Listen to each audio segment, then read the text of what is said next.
Ya, Assalamualaikum warahmatullahi wabarakatuh. Kita berjumpa lagi di dalam Bila Orang Bujang Jadi YouTuber. So, ini merupakan kita dah masuk pada bulan Disember. So, tinggal lagi beberapa minggu saja lagi untuk kita mengakhiri tahun 2020 yang mana merupakan satu tahun yang agak luar biasa. Especially dalam kehidupan seharian kita lah, mana kita terpaksa hidup di dalam norma-norma baru yang masih kita tidak tahu sampai ke bila agaknya ini akan berlaku lah. Tapi sebelum tu, sekiranya anda masih lagi belum subscribe channel YouTube ni, itu JTS Teknologi, anda boleh subscribe. Dan sekiranya anda ingin mendapatkan notifikasi berkaitan dengan video-video yang dihasilkan di channel ini, anda boleh juga klik pada butang loceng di sebelah butang subscribe tersebut. So saya macam biasa, di awal video Bila Orang Bujang YouTuber ni, apa yang pertama saya nak update adalah berkaitan dengan apa yang terkini berkaitan tentang diri saya dan juga khususnya tentang saluran channel inilah. Jadi seperti saya kata, pada minggu ni mungkin tidak ada sebarang perubahan ataupun video-video terbaru yang diupload ke channel ini disebabkan untuk para penonton video saya sebenarnya pada minggu ni merupakan satu minggu yang agak busy bagi saya, sebab pada minggu ni saya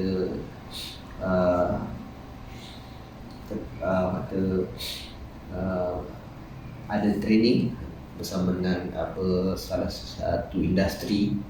Jadi masa untuk menghasilkan video mungkin agak kurang lah, dan di atas satu keletihan dan juga sebab kesihatan yang tak mengizinkan. Dan seperti yang anda tengok sekarang pun, saya masih lagi dalam proses pemulihan lah, tetapi sekurang-kurangnya dah agak beransur sembuh berbanding dengan hari sebelumnya. Okay. Jadi sebab itulah tak ada apa yang banyak benda yang saya mampu lakukan untuk khususnya untuk channel ni. Dan juga minggu ini juga saya juga sebenarnya tak bersiaran live pun di Facebook page saya, iaitu JTS Teknologi juga. Disebabkan itulah saya kata terlampau letih akibat pada training tersebut lah. Dia sebab apa anda kata siapa yang mencuri bidang seorang pengajar ni, sebenarnya mungkin orang ramai yang tak tahulah.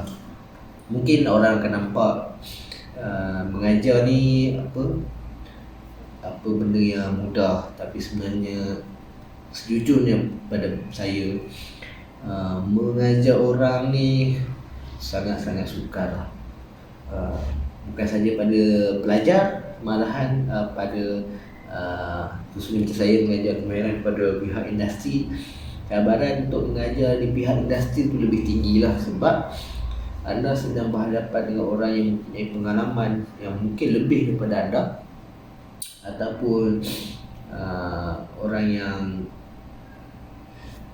bekerja di dalam bidang di industri yang mana mungkin dah lama jadi melakukan kerja dia, tetapi bila dia nak buat mungkin pihak HR hantar untuk dapatkan satu skill yang baru tu, dia punya proses transition tu agak sukar lah. Itu sebabnya sangat letih, dan masa yang diberikan pun selalunya untuk khusus industri ni kurang 3 hari, 5 hari. Sudah 5 hari ni anda kena transferkan knowledge yang anda ada untuk pastikan dalam 5 hari tu dia mampu kuasainya. Apa yang kita ajar lah, berbanding dengan kalau kita ajar student kita boleh ajar kurang dalam tempoh yang lama. So dalam sebulan, 2 bulan, dalam setahun. So jadi kita ada masa untuk kita latih, dan kita kena pasti kat mana dia yang kena perbaiki lah, berbanding dengan orang industri ni dia pemain 5 hari So dalam 5 hari ni lah kita kena pastikan yang dia pun mampu dapat apa skill yang sepatutnya dia dapat tu. Jadi memang sangat-sangat memperhatikan lah. Jadi tapi bagi saya experience pada saya sendirilah,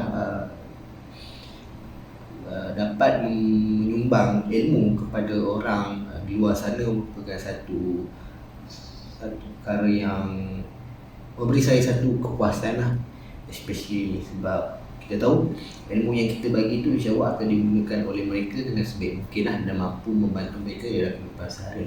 Jadi itulah amanah yang saya di dunia ni. Sekurang-kurangnya kalau andai kata saya tidak ada lagi di dunia ini, sekurang-kurangnya ilmu yang saya kongsi tu masih digunakan, dan mungkin insya-Allah pahala tersebut dapat pada saya lah, andai kata saya berada di alam barzakh nanti lah. Okey, dia tak mau cerita sedih-sedih pada video ni, itu ada kaitan dengan video tentang channel ni. So kita nak cerita, kita nak sembang sikit apa yang berlaku pada minggu ni juga.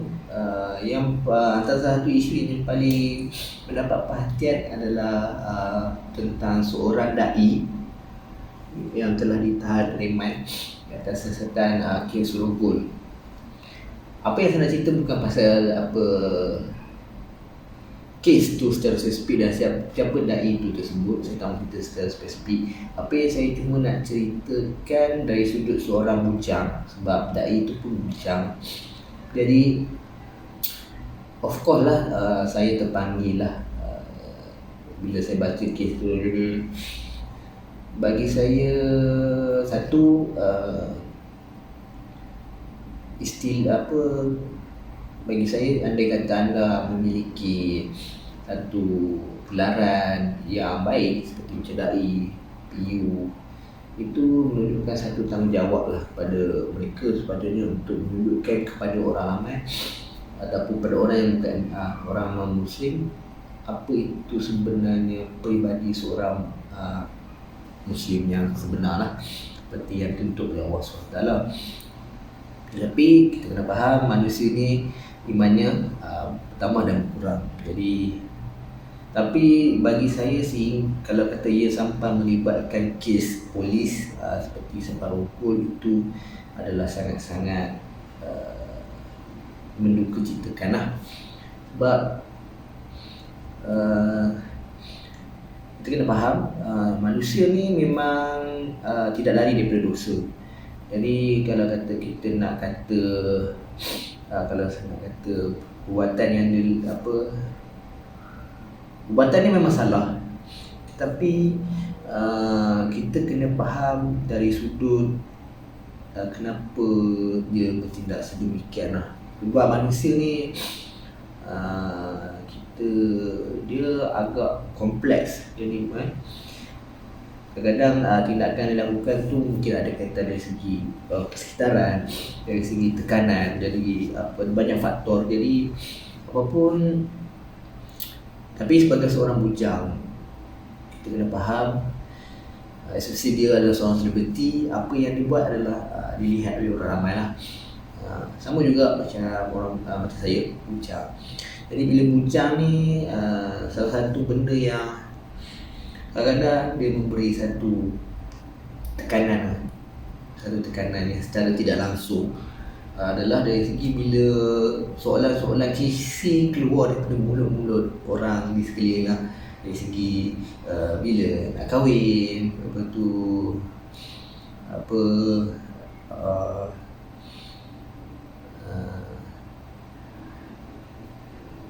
sampai bila nak bujang. Jadi soalan tu kadang-kadang memang nampak macam tak ada apa, tapi kita kena faham dari sudut psikologi. Kita tak tahu orang yang menerima soalan tu adakah dia anggap benda tu sebagai benda yang okey ataupun tak okey lah. Jadi macam depend lah. Tapi kalau macam saya, memang benda tu agak kadang-kadang rasa macam tak syok juga lah dapat soalan ni. Tapi sebab kita kenal sahabat-sahabat kita, jadi macam kita layan je lah kan. Tapi depend pada situasi dan keadaan soalan tu dikemukakan lah. Tapi sebagai perdana yang sana di luar tu yang bujang, so nasihat saya adalah walau bagaimanapun peribadi kita, sekurang-kurangnya kita jangan lakukan perkara yang tidak disukai oleh Allah SWT lah, especially pada orang Muslim lah. Kalau yang tak Muslim tu sebab saya nak sentuh topik yang berkaitan dengan sensitif, itu nafsu. Nafsu ni kita kena faham, manusia ada nafsu. Laki nafsunya ke arah wanita, berbanding dengan wanita lebih ke arah kebendaan. Okey, jadi sebab tu kenapa lelaki cabaran dia adalah untuk menjaga pandangan matanya kepada seorang wanita. Jadi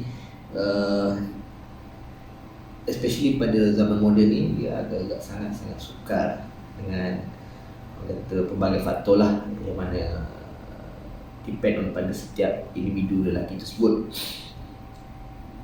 Jadi apa yang cuma kita boleh harapkan adalah untuk kita mengawal nafsu kita dengan sebaik mungkin lah. Itu je yang kita mampu lakukan, dan dan kita boleh cuba pelajari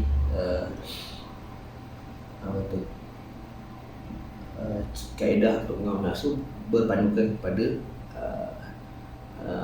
Al-Quran dan juga sunnah Nabi Muhammad SAW. Itu je lah.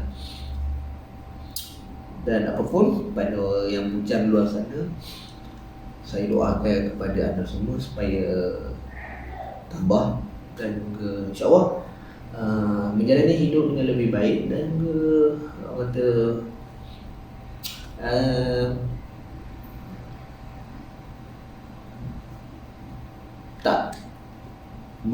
tak terjebak dengan benda-benda sedemikian lah. Itu je lah. Okay, itu tentang kisah kes berkaitan dengan da'i tersebut lah. Jadi itu saya punya ulasan. Saya tak mau ulas tentang tindakan dia, yang mana mungkin ada YouTuber lain dah ada menunjukkan dia punya sifat sebenarnya di sebalik apa yang ditonjolkan. Dan ayah dia pun ada buat statement. Jadi anda semua boleh tengok sendirilah statement ayah dia. Saya tak mau ulas apapun. Sebagai orang bujang, itulah cabaran dia, especially kalau anda jadi seorang artis ataupun menjadi selebriti terkenal lah. Tak kisahlah anda artis ke, penyanyi ke, pelakon ke, mungkin YouTuber yang famous. Jadi itulah cabaran dia. Bila anda jadi seorang selebriti yang terkenal, orang akan cuba ingin mengenali anda lebih dalam lah. Dan kita juga sebenarnya manusia ni, setiap orang ada dosa dia, cuma Allah jaga aib kita lah. So doalah kepada Allah SWT supaya sentiasa pelihara aib kita, dan juga dan dalam masa itu kita usaha untuk berubah jadi lebih baik. Okay, jadi kan tentang isu tu, kita pergi pada isu yang seterusnya, iaitu isu kes Menteri Besar Perak, yang mana kita dapati telah pun mendapat undi tidak percaya di dalam DUN baru-baru ni. So kita akan nampak dalam 2-3 hari ni akan berlaku beberapa sesi bincangan, dan akan menghadap dengan Sultan Perak, siapakah yang bakal menjadi Menteri Besar Perak yang baru. Dan secara peribadinya dia tidak mengejutkan lah, sebab Perak ni memang biasa berlaku perkara sedemikian. Jadi so bagi saya tak mengejutkan. Cuma apa yang saya harapkan, ia tak memberi kesan lah kepada pentadbiran kerajaan Perak. Jadi kita tak mahu rakyat negeri Perak mengalami kesan akibat daripada kebelut politik di saat-saat COVID-19. Lepas tu kita tengok juga pada, kalau kita sebut pasal COVID-19, pada 7 Disember ni insyaAllah pentas antara daerah dan negeri telah pun diperhadkan lah. Jadi maksudnya selepas ni kalau kata kita nak bergerak ke mana-mana dah tidak ada lagi perlu mendapatkan surat kebenaran daripada pihak polis. Tapi apa yang jadi masalahnya pula adalah dari segi adakah kita mampu mematuhi SOP. Itu yang menjadi satu persoalan lah. Sebabkan itulah bagi saya, pesan saya pada anda yang ingin pergi ke mana-mana, walaupun kata tidak perlu lagi kebenaran pihak polis, supaya anda tetap menepati SOP. Sebab anda tengok sendiri setiap hari kes masih lagi meningkat, masih lagi dalam 4 angka, jadi banyak lagi. So sekarang pun dah hampir mencecah hingga 70,000 kes kot secara keseluruhan, 75,000 tak silap saya. Jadi memang agak membimbangkan lah. Dan masih lagi ada kawasan-kawasan yang telah yang dikenakan PKPD. Jadi kita sama-sama doa pada yang terlibat dengan PKPD tersebut supaya terlindunglah daripada COVID-19, dan pada yang dah terkena supaya sembuh seperti sedia kala lah. Itu je harapan kita buat masa ni. Dan insyaAllah pada tahun depan kita juga menyatakan kita akan menerima vaksin COVID-19 yang mana mungkin dapat membantu kita mengamah penularan COVID-19 ni. Okey, itu dari segi berita ni dalam kaitan dengan kriteria Aisynar, yang mana kriteria Aisynar yang telah dikeluarkan ada 2 kategori 1 dan kategori 2, yang mana tapi malangnya hanya melibatkan orang yang mengalami pengurangan gaji dan juga orang yang dibuang kerja atau kompetisi seperti itulah. Pada yang menerima kesan secara tidak langsung, jadi macam agak sukar sikit tu yang orang banyakkan orang memberi komen tentang perkara tersebut lah. Sebab macam hari tu kata tak ada syarat, tiba-tiba ada syarat-syarat yang dia kena lampirkan dokumen, jadi macam agak sukar. Jadi apapun saya tak berulah banyak lah tentang Aisynar. Itu orang kata apa yang telah pun ditetapkan. So, mungkin kita boleh buat lakukan sekarang adalah siapa yang layak terus apply. Mana yang mungkin rasa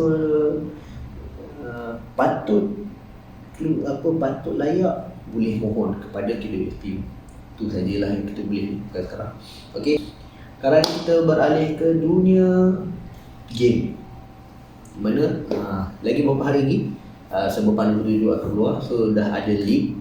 Jadi pada anda yang menonton video di YouTube, so hati-hati, kemungkinan akan ada video leak Cyberpunk 2077. Kalau anda yang tak suka spoiler, so janganlah tonton.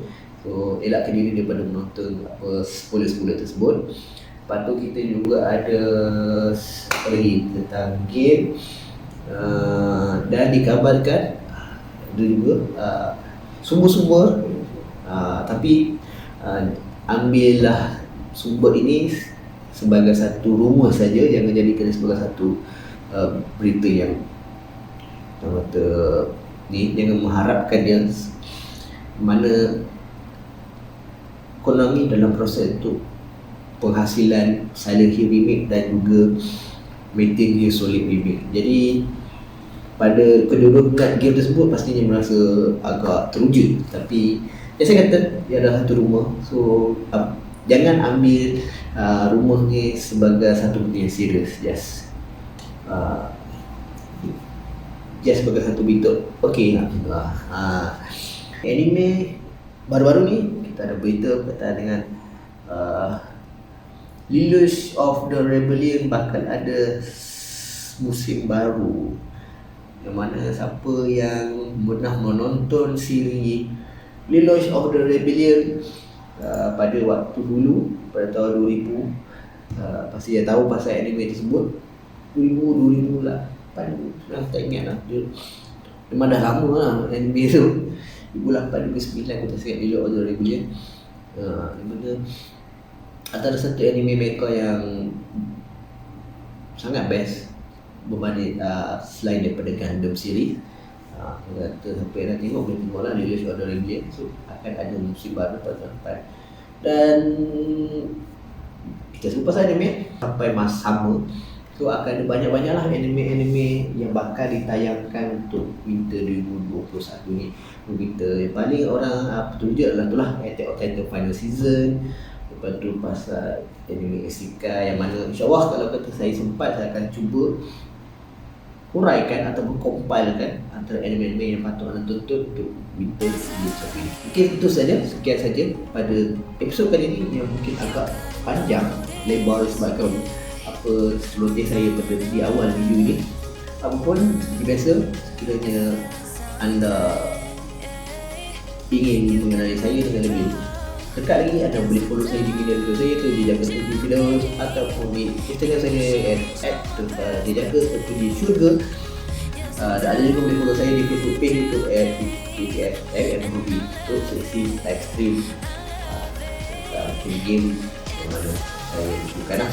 Apapun seperti biasa, sampai jumpa lagi pada minggu hadapan. Saya Jaga Tiga mengucapkan diri. Anda yang ada tersilap, so saya mohon ampun dan maaf.